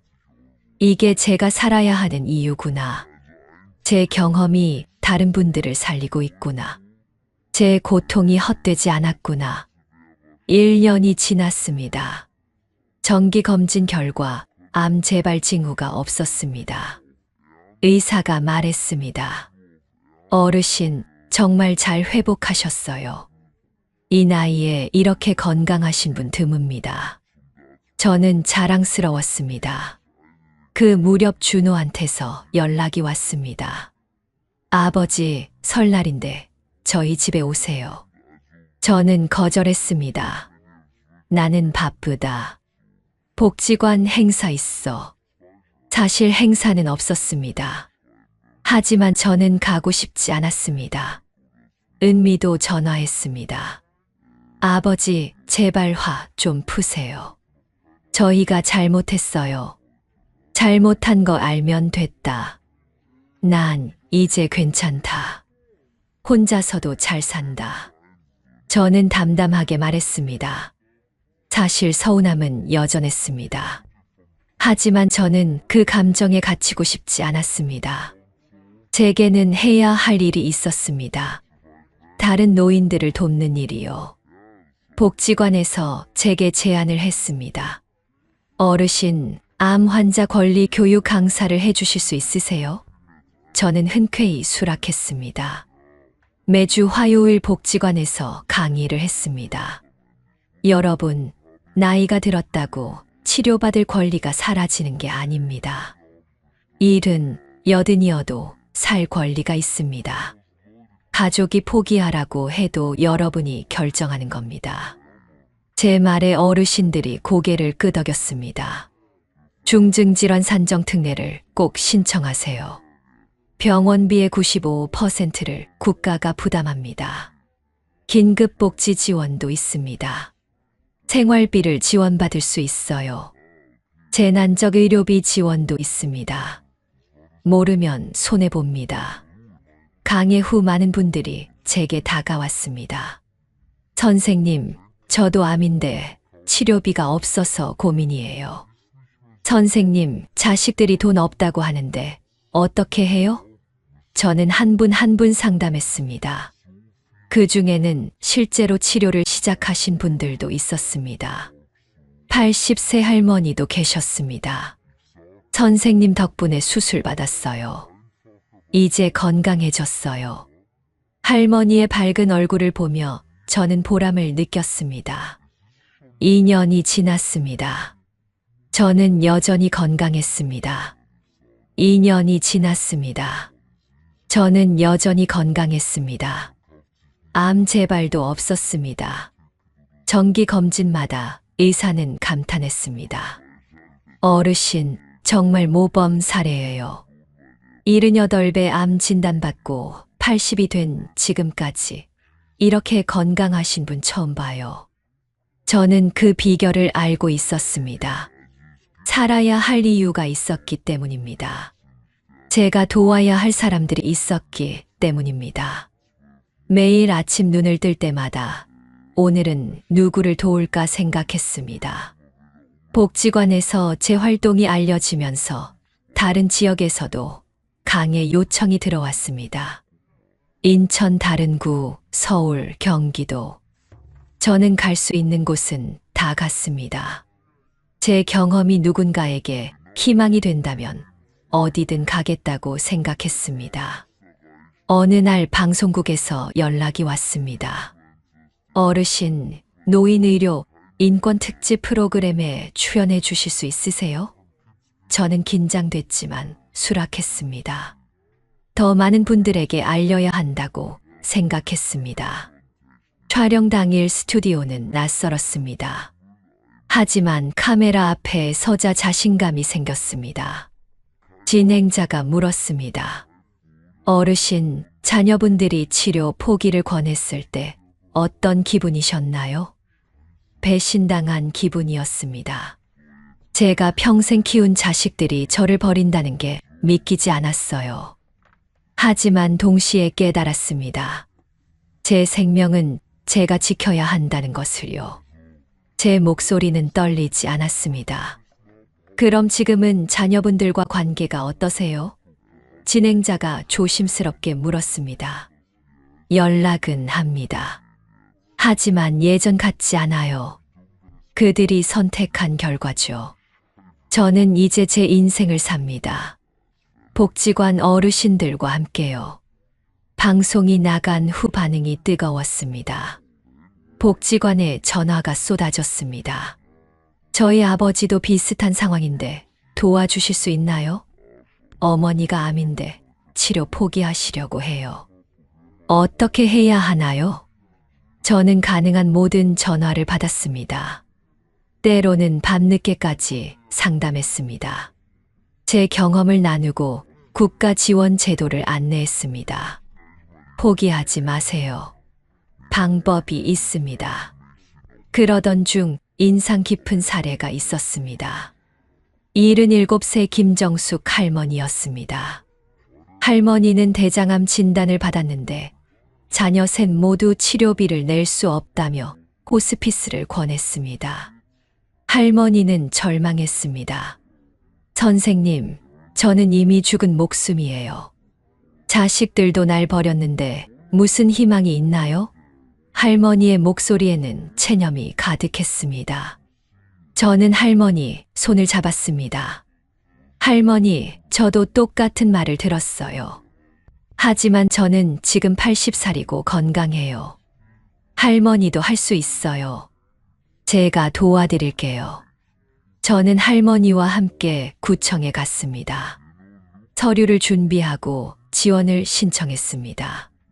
2주 후 승인이 났습니다. 할머니는 눈물을 흘렸습니다. 선생님, 저 살 수 있어요? 그럼요, 할머니. 이제 치료받으세요. 저처럼 건강해지실 거예요. 할머니는 수술을 받았고 회복했습니다. 석 달 후 할머니가 복지관에 찾아왔습니다. 얼굴에 생기가 돌았습니다. 선생님, 고맙습니다. 선생님 덕분에 제가 살았어요. 할머니가 제게 절을 했습니다. 저는 할머니를 일으켰습니다. 아니에요, 할머니. 할머니가 포기하지 않았기 때문이에요. 그렇게 저는 50명이 넘는 어르신을 도왔습니다. 모두 가족한테 버림받았거나 치료비 때문에 포기하려던 분들이었습니다. 그분들은 이제 건강하게 살고 계십니다. 저희는 생명을 지키는 노인 모임을 만들었습니다. 암 투병 중이거나 완치하신 어르신들이 모여 서로를 돕는 모임이었습니다. 매주 목요일 복지관에서 모였습니다. 모임에서는 서로의 건강 상태를 나누고 정보를 교환했습니다. 좋은 병원, 효과적인 식단, 정부 지원 제도. 혼자서는 알 수 없는 것들을 함께 배웠습니다. 그리고 우리는 목소리를 냈습니다. 노인 의료, 인권 개선을 위한 캠페인을 시작했습니다. 나이가 많다고 치료받을 권리가 사라지지 않습니다. 우리의 구호였습니다. 구청 앞에서 서명 운동을 했습니다. 노인 암 환자 의료비 지원 확대, 가족의 치료, 포기 강요, 금지 법안 제정. 한 달 만에 1000명의 서명을 받았습니다. 서명을 구청에 전달했습니다. 구청장이 우리를 만났습니다. 어르신들, 목소리 잘 들었습니다. 노인 의료 지원 예산을 늘리겠습니다. 상담 창구도 확대하겠습니다. 작은 변화였지만 의미가 있었습니다. 우리의 목소리가 정책을 바꿨습니다. 더 많은 노인들이 혜택을 받을 수 있게 됐습니다. 그 과정에서 준호한테서 전화가 왔습니다. 아버지, 신문에 나신 거 봤어요. 대단하세요. 칭찬인지 비꼬는 건지 모르겠었습니다. 그래, 나는 잘 지낸다. 저는 짧게 대답했습니다. 아버지, 저희가 정말 잘못했어요. 그때 아버지를 도왔어야 했는데. 죄송해요. 준호의 목소리에 진심이 느껴졌습니다. 이제 와서 무슨 소용이냐. 지나간 일이다. 아버지, 용서해 주세요. 제발. 준호가 울먹였습니다. 저는 한숨을 쉬었습니다. 용서는 했다. 근데 예전으로 돌아갈 순 없어. 너희가 선택한 거야. 이제 나는 내 길을 간다. 아버지, 그만하자. 나는 바쁘다. 도와줄 사람들이 많아. 저는 전화를 끊었습니다. 가슴 한편이 아팠지만 제 결정을 후회하지 않았습니다. 저는 제 삶에 만족했습니다. 자식들한테 의지하지 않고 혼자 힘으로 살고 있었습니다. 복지관 어르신들과 함께 의미 있는 일을 하고 있었습니다. 이게 제 인생이었습니다. 3년이 지났습니다. 저는 81살이 됐습니다. 정기검진 결과 여전히 건강했습니다. 의사가 말했습니다. 어르신, 축하드려요. 완치 판정입니다. 5년 무사히 지나셨어요. 완치요. 저는 암을 완전히 이겨낸 겁니다. 78배 진단받아 80일의 완치. 자식들 도움 없이 혼자 힘으로. 저는 눈물이 났습니다. 기쁨과 자부심의 눈물이었습니다. 복지관에 가서 소식을 전했습니다. 어르신들이 박수를 쳤습니다. 선생님 축하드려요. 우리의 희망이세요. 저는 어르신들과 포옹했습니다. 우리는 가족이었습니다. 그날 저녁 집에 혼자 앉아 생각했습니다. 만약 3년 전에 포기했다면 어땠을까? 자식들 말대로 호스피스에 갔다면 저는 이미 죽었을 겁니다. 이 모든 보람찬 시간을 경험하지 못했을 겁니다. 저는 살기를 잘했습니다. 싸우기를 잘했습니다. 포기하지 않기를 잘했습니다. 제 생명을 제가 지킨 게 자랑스러웠습니다. 그리고 저는 깨달았습니다. 나이는 숫자일 뿐이라는 것을. 일은 여든이어도 살 가치가 있다는 것을. 가족이 버려도 국가와 사회가 있다는 것을. 포기하지 않으면 길이 보인다는 것을. 완치 판정을 받은 후 저는 활동을 더 확대했습니다. 이제는 전국의 복지관에서 강의 요청이 왔습니다. 서울, 부산, 대구, 광주. 저는 기차를 타고 다녔습니다. 여러분, 저는 78배 위암 3기 진단받았습니다. 자식들은 치료 포기하라고 했습니다. 하지만 저는 포기하지 않았습니다. 국가 지원을 받아 치료했고 지금 81살에 완치됐습니다. 제 이야기를 들은 어르신들의 눈빛이 달라졌습니다. 절망에서 희망으로. 저도 할 수 있을까요? 저도 지원받을 수 있나요? 질문이 쏟아졌습니다. 저는 한 분 한 분 답변했습니다. 할 수 있어요. 나이는 상관없어요. 의지가 중요해요. 그리고 제도를 알아야 해요. 모르면 손해봐요. 특히 강조한 부분은 이것이었습니다. 가족이 포기하라고 해도 여러분이 결정하는 겁니다. 여러분 생명은 여러분 것이에요. 자식 눈치 보지 마세요. 당당하게 살 권리를 주장하세요. 어떤 할머니가 울면서 말했습니다. 선생님, 저는 자식한테 짐이 되고 싶지 않아요.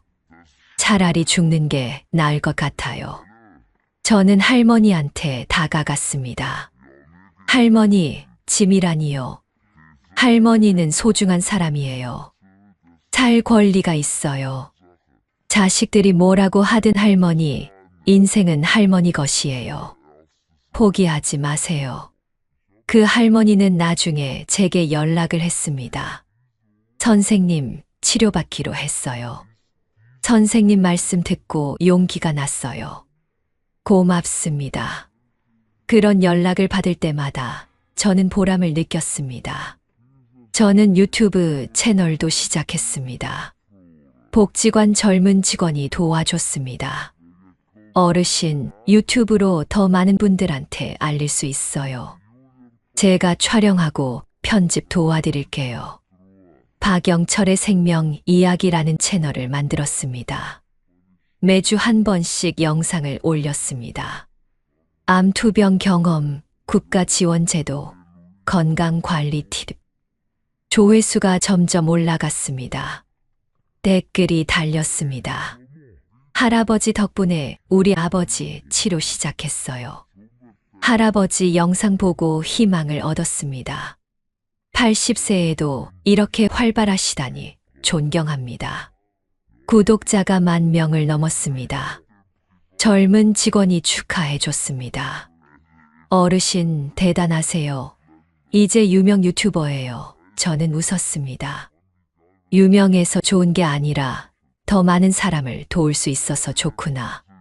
그러던 어느 날 은미한테서 연락이 왔습니다. 아버지, 유튜브 봤어요. 정말 자랑스러워요. 오랜만에 듣는 딸의 목소리였습니다. 그래, 잘 지내냐? 저는 담담하게 물었습니다. 아버지, 제가 정말 죄송해요. 그때 아버지를 어떻게 그럴 수 있었는지. 제가 정말 나쁜 딸이에요. 은미가 울었습니다. 저는 한숨을 쉬었습니다. 이제 와서 울어봐야 소용없다. 지나간 일이야. 아버지, 용서해 주세요. 제발 한 번만 기회를 주세요. 은미가 애원했습니다. 저는 잠시 침묵했습니다. 제 마음도 복잡했습니다. 서운함과 그리움이 공존했습니다. 생각해보마. 시간이 필요하다. 네, 아버지. 기다릴게요. 사실 저는 외로웠습니다. 복지관 어르신들과 함께하지만 가족과는 다른 외로움이었습니다. 명절이면 혼자 밥을 먹었습니다. 손주들 얼굴도 보고 싶었습니다. 하지만 쉽게 용서할 수는 없었습니다. 그들이 저를 버렸을 때의 고통이 아직 생생했습니다. 시간이 더 필요했습니다. 그러던 중 제 활동이 언론에 크게 보도됐습니다. 80대 암 완치 노인, 전국 순회하며 생명 존중 캠페인. 신문 일면에 제 사진이 실렸습니다. 보건복지부에서 연락이 왔습니다. 어르신, 노인의료, 인권 홍보대사를 맡아주실 수 있으세요? 저는 영광이었습니다. 물론이죠. 기꺼이 하겠습니다. 지금 제 나이는 82살입니다. 위암 진단받은 지 4년이 지났고 완치 판정받은 지 1년이 됐습니다. 저는 여전히 건강하고 매일 바쁘게 살고 있습니다. 아침에 일어나면 산책을 합니다. 1시간씩 걷습니다. 건강한 식사를 하고 비타민을 챙겨 먹습니다. 병원 정기 검진도 빠짐없이 받습니다. 제 건강은 제가 지킵니다. 오전에는 복지관에 가서 상담 활동을 합니다. 암 진단받은 어르신들을 만나 제 경험을 나눕니다. 국가 지원 제도를 안내하고 서류 작성을 도와드립니다. 일주일에 10분 정도 만납니다. 오후에는 강의를 하거나 유튜브 촬영을 합니다. 매주 이틀은 다른 지역 복지관에 갑니다. 한 달에 8곳 정도 다닙니다. 힘들지만 보람 있습니다.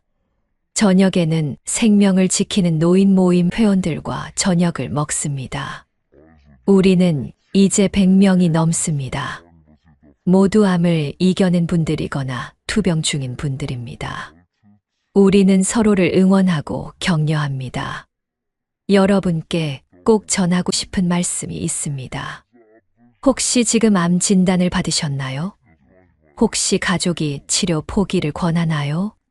절대 포기하지 마세요. 방법이 있습니다. 첫째, 중증질환 산정 특례를 신청하세요. 암 진단받으면 누구나 신청할 수 있습니다. 병원 원무과에 가서 산정 특례 신청하고 싶습니다. 라고 하세요. 진단서와 신청서만 있으면 됩니다. 승인되면 병원비의 95%를 국가가 부담합니다. 둘째, 긴급복지 지원을 신청하세요. 주민센터나 구청복지과에 가세요.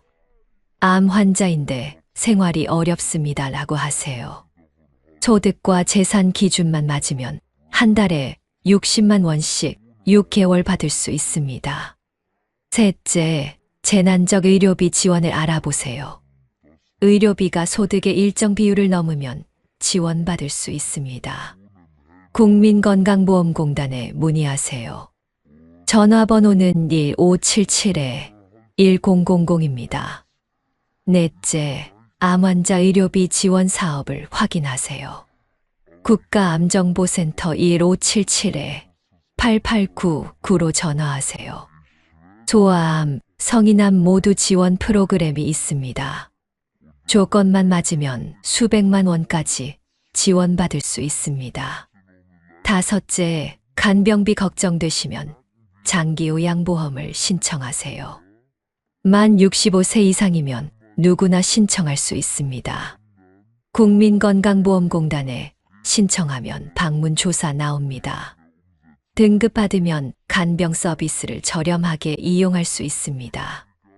여섯째, 혼자 힘들면 복지관에 가세요. 지역 노인복지관이나 종합사회복지관에 암 환자 지원 프로그램이 있습니다. 상담도 받고 동료들도 만날 수 있습니다. 혼자 끙끙 앓지 마세요. 일곱째, 가족이 반대해도 여러분이 결정하세요. 여러분 생명은 여러분 것입니다. 자식 눈치 보지 마세요. 살고 싶으면 치료받으세요. 나이는 숫자일 뿐입니다. 70, 80이어도 치료받을 권리가 있습니다. 여덟째, 포기하지 마세요. 저는 78배 위암 3기 진단받았습니다. 자식들은 포기하라고 했습니다. 하지만 저는 싸웠고 이겼습니다. 지금 82살에 완치됐습니다. 여러분도 할 수 있습니다. 이 8가지만 기억하셔도 충분히 치료받을 수 있습니다. 돈이 없어도 가족이 반대해도 나이가 많아도 방법이 있습니다. 국가와 사회가 여러분을 지원합니다. 혹시 지금 이 영상을 보고 계신 자녀분들께도 말씀드립니다. 부모님이 암 진단받으셨다고 치료 포기를 권하지 마세요. 그건 부모님을 죽이는 겁니다.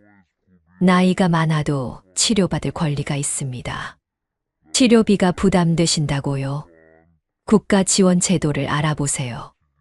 여러분이 생각하는 것만큼 많이 들지 않습니다. 그리고 부모님 생명은 돈으로 환산할 수 없습니다. 부모님이 살고 싶어 하신다면 도와주세요. 함께 병원 가고 함께 서류 준비하고 함께 싸우세요. 그게 진짜 효도입니다. 나중에 후회하지 마세요. 저는 자식들한테 버림받았습니다. 하지만 포기하지 않았습니다. 혼자 힘으로 살아남았습니다. 지금은 100명이 넘는 어르신들과 함께 생명을 지키는 활동을 하고 있습니다. 제 인생은 78부터 다시 시작됐습니다. 암 진단이 끝이 아니라 새로운 시작이었습니다. 저는 지금 제 인생에서 가장 의미 있는 시간을 살고 있습니다. 이 영상이 도움이 되셨다면 구독과 좋아요 눌러주세요. 댓글로 여러분의 이야기도 들려주세요. 주변에 암으로 고민하시는 분이 계시다면 이 영상을 꼭 공유해 주세요. 여러분, 나이가 들어도 소중한 사람입니다. 살 권리가 있습니다. 포기하지 마세요. 함께 싸웁시다. 생명은 존엄합니다. 감사합니다. 여러분의 건강과 행복을 기원합니다.